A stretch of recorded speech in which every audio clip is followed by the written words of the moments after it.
বন্ধুত্ব ভেঙে যাওয়ার ভয় থেকে দুই বন্ধুর জীবনের ৫৬ বছর পার হয়ে গেছে, তবুও তারা কেউ বিবাহ বন্ধনে আবদ্ধ হয়নি। শুনতে মনে হতে পারে এটি কোনো রূপকথার গল্প, কিন্তু বাস্তবে এমনটাই ঘটিয়েছেন শ্যামল দত্ত ও সরোয়ার। একজন মুসলিম, অন্যজন হিন্দু ধর্মাবলম্বী, তবু তাদের বন্ধুত্বের ভালোবাসার কাছে ধর্ম, জাত কিংবা অন্যান্য কোনো বিভাজন কোনো মানে রাখে না। তাদের কাছে শুধু বন্ধুত্ব শব্দটাই সবকিছুর ঊর্ধ্বে। বিয়েটা কেন করলেন? বিয়েটা হয়নি, একসাথে চলতে চলতে দেখা যায় যে একটা মন তো আর ভাগ করা যায় না, তাই না? এইভাবে একজনকে দেওয়া যায়। বিয়ে শাদী করলে হয়তো সে আমার বন্ধুরে মাইনে নেবে না, এক সময় আমার বন্ধুর সাথে দ্বিমত হবে, এই কারণে।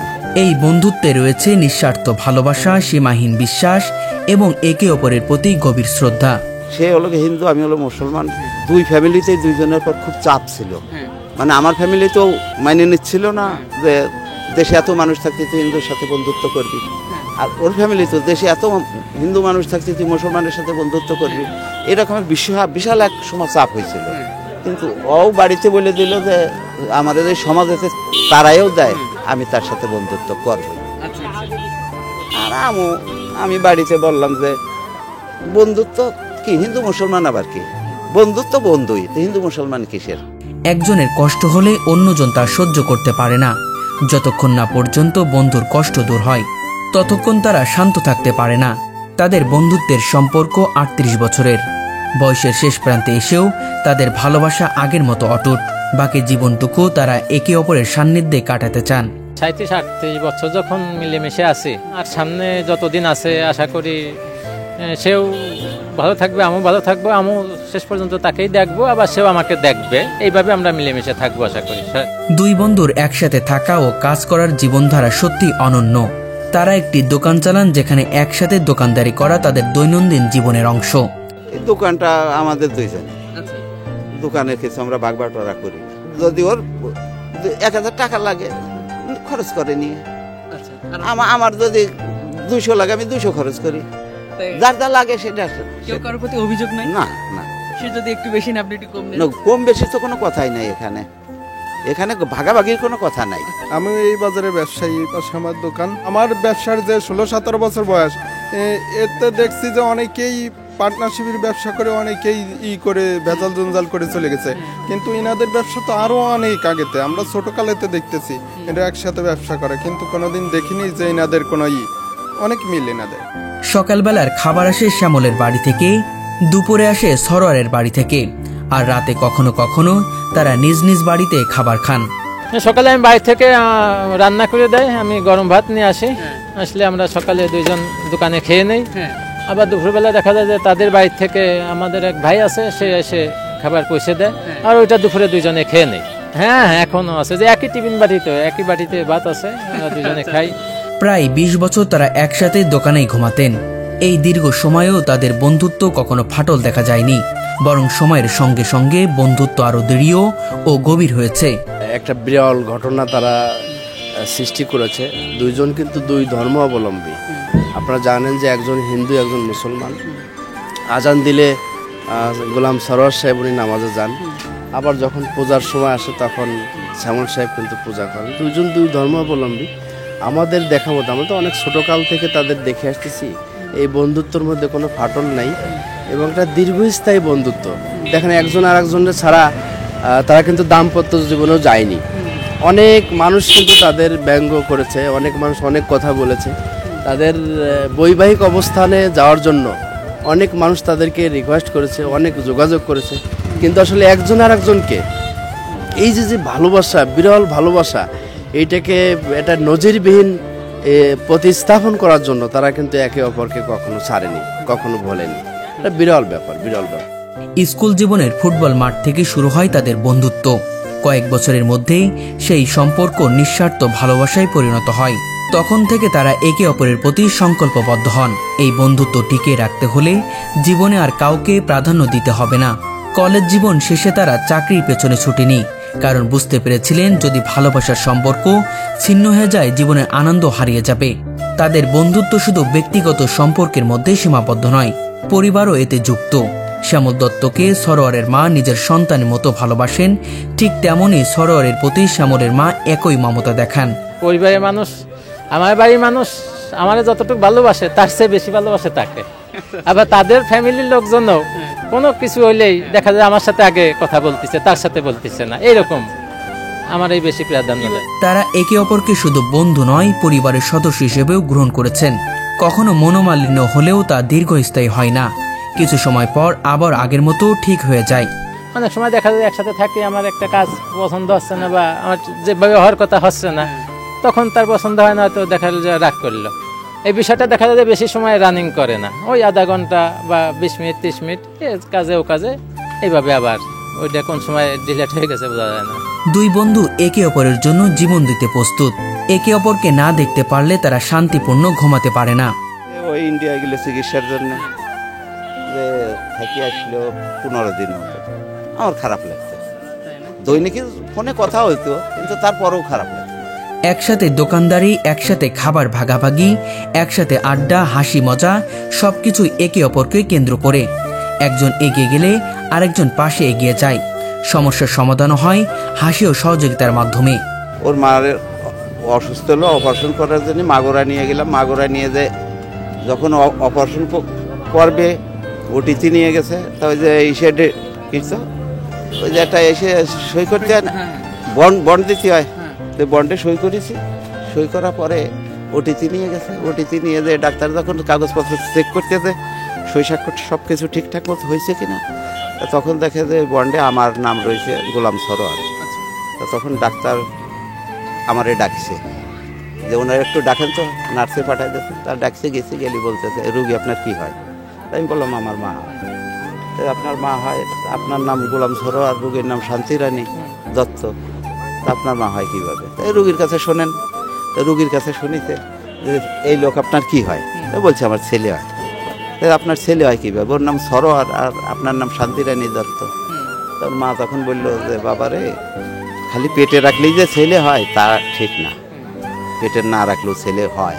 দেখেন আমার তিনটে ছেলে, একটা ছেলে আমার পাশে নাই, ও আমার পাশে, তাইলে আমার ছেলে ছাড়া কি? তাদের বন্ধুত্বের দৃশ্য দেখে বাজারের দোকানদার থেকে শুরু করে এলাকার মানুষ অবাক। সবাই প্রশ্ন করেন কিভাবে সম্ভব এত বছর একসাথে, এত ভালোবাসায়। তাদের জন্য পরিচিত নামও অনন্য, শ্যামল সরোয়ার। বাজারে, দোকানে, এলাকায় সবাই তাদের এই নামে চিনে।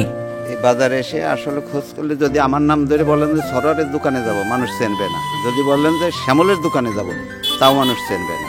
যখনই বলবেন যে শ্যামল সরোয়ারের দোকান, সাথে সাথে চিনে ফেলবে প্রত্যেকটা মানুষই। এইভাবে আমাদের পরিচিত দুইটা নাম এমনভাবে হয়ে গেছে যে শ্যামল সরোয়ার বললি চেনে যে কাদের কথা উল্লেখ করছে।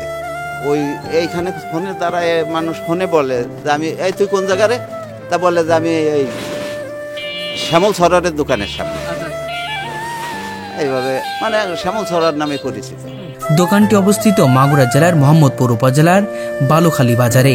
তাদের চাওয়া হলো জীবনের শেষ দিন পর্যন্ত একে অপরের সঙ্গে থাকা। এলাকাবাসীও প্রার্থনা করেন হোক তাদের বন্ধুত্ব অটুট, হোক ভালোবাসা চিরস্থায়ী।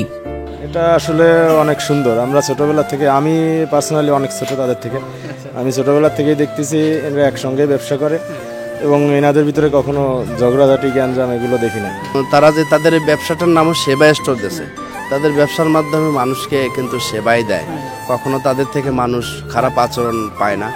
মানুষের ভালোবাসায় তারা আসলে সামনের দিকে এগিয়ে যাচ্ছে। পরবর্তী জীবন তারা ভালো থাকুক, এটা আমরা কামনা করি। শ্রদ্ধা, ভালোবাসা, সহমর্মিতা, এই তিনটি গুণই তাদের বন্ধুত্বকে অসাধারণ করে তুলেছে। তারা প্রমাণ করেছেন যে সত্যিকারের ভালোবাসা কখনো ধর্ম, জাত বা বয়সের সীমায় বাধা পড়ে না। এটি ছোট গল্পের মতো শোনালেও এটি বাস্তবের গল্প। 56 বছরের এক নিঃস্বার্থ বন্ধুত্ব, এক অন্তহীন ভালোবাসার গল্প। শ্যামল দত্ত ও সরোয়ার প্রমাণ করেছেন নিঃস্বার্থ ভালোবাসা ও বন্ধুত্বে জীবন কাটানো সম্ভব, সম্মান, আনন্দ এবং একে অপরের প্রতি গভীর আনুগত্যের সঙ্গে। আমরা যখন চলাফেরা শুরু করলাম তখন দেখা যাচ্ছে যে 18-17 বছর, হয়তো 16 বছর বয়স থেকে। তা তখন অনেক সময় তাদের বাসায় যে থাকতাম, সে আমাদের বাসায় আসতো। তাদের বাসায় একদিন রাতে আমি শুয়ে থাকলে একটা জমি জাতি সংক্রান্ত মামলায় পুলিশ আসছে রাত্রে, তারা আসামি ধরতে আসছে। তা আমি তো একই চকিতে ছিলাম, সেই সূত্রে আমি তো কোনো আসামি না। তা পুলিশ আমাকে ধরে নিয়ে গেছে, হাত করা দিয়ে। 3-4 ভাই ছিল, আমি সাথে ছিলাম, এইভাবে আমাদের থানায় ধরে নিয়ে গেছে। তবে আমি থানায় ছিলাম, আমাকে জামিন দেয়নি।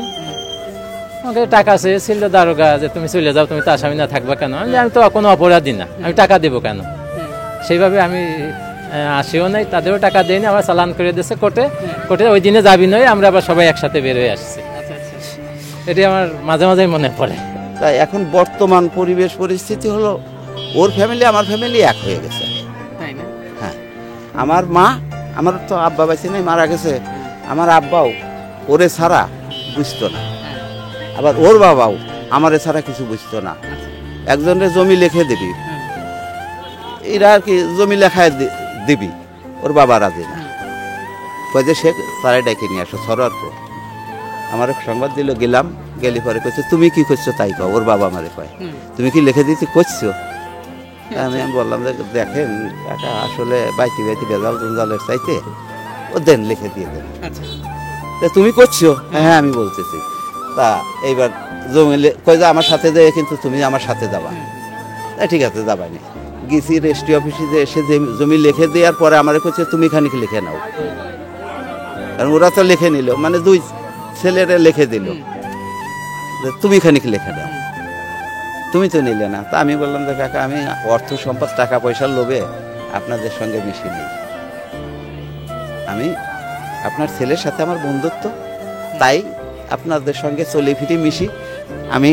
আপনি আমার বাবার সমতুল্য মানুষ, আর আমি আপনার ছেলের মতো। তা আমি আপনার অর্থ সম্পদের লোভ করি।